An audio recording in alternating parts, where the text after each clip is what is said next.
দুর্নীতির অভিযোগে শেখ হাসিনার ভাগ্নি ব্রিটিশ এমপি টিউলিপ সিদ্দিকের বিরুদ্ধে মামলা এখন রায়ের অপেক্ষায়। ১ ডিসেম্বর যা ঘোষণা করা হবে। এই প্রথম বাংলাদেশের আদালতে টিউলিপের বিরুদ্ধে সাজা হতে পারে। শেখ রেহানা, শেখ হাসিনা ছাড়াও টিউলিপেরও সর্বোচ্চ শাস্তির প্রত্যাশা দুদক আইনজীবীর। নতুন বাংলাদেশ গড়তে এলো জুলফিকার স্টিল। জুলফিকার স্টিল, ইস্পাত দৃঢ় অঙ্গীকার। No, I'm saying with one phone call you can make a difference. I'm saying with one phone call you can... Sheikh হাসিনার পতনের পর দুর্নীতির অভিযোগ ওঠে শেখ রেহানার মেয়ে টিউলিপ সিদ্দিকির বিরুদ্ধেও। খালা প্রধানমন্ত্রী থাকায় অনৈতিক সুবিধা নিয়েই প্রশ্নবাণে দিশেহারা হয়ে পড়েন টিউলিপ। হারাতে হয় মন্ত্রিত্ব। এক পর্যায়ে নিজেকে বাংলাদেশি নাগরিক বলতেও অস্বীকার করেন তিনি। পূর্বাচল নতুন শহর প্রকল্পে 10 কাঠার প্লট নিয়েই এবছর 13 জানুয়ারি টিউলিপ সিদ্দিক ও শেখ হাসিনা, রেহানা সহ 15 জনকে আসামি করে মামলা করে দুদক।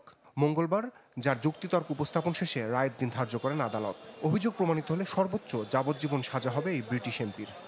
আগামী 1/12/2025 ইংরেজি তারিখে রায়ের জন্য দিন ধার্য আছে। এখানে দরখাস্ত করার কথা ছিল রাজুক বরাবরে, কর্তৃপক্ষের বরাবরে, কিন্তু তারা সেই দরখাস্ত সরাসরি তার বোনের কাছে করছে, যেটা তার এখতিয়ার বাইরে। সবারই কাজকর্ম অপরাধ যেহেতু সমান, প্রায় সকলেই সহযোগিতা করছে পরস্পরকে, তা সবারই যাবজ্জীবন কারাদণ্ড আমরা আদালতের নিকট চেয়েছি।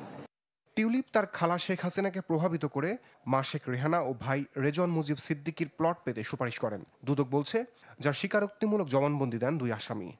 খালাতো ভাই বোনেরা প্লট পেয়েছেন, তখন উনি তার ওনার খালাকে উনি চাপ সৃষ্টি করলেন, মানে বিশেষ ক্ষমতা বলে যে আমার মা, ভাই এবং বোনকেও দিতে হবে।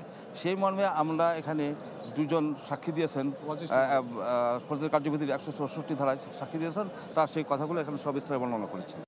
শেখ হাসিনা, সজীব ওয়াজেদ জয় ও শেখ রেহানার দুর্নীতির 3 মামলায় রায় হবে বৃহস্পতিবার।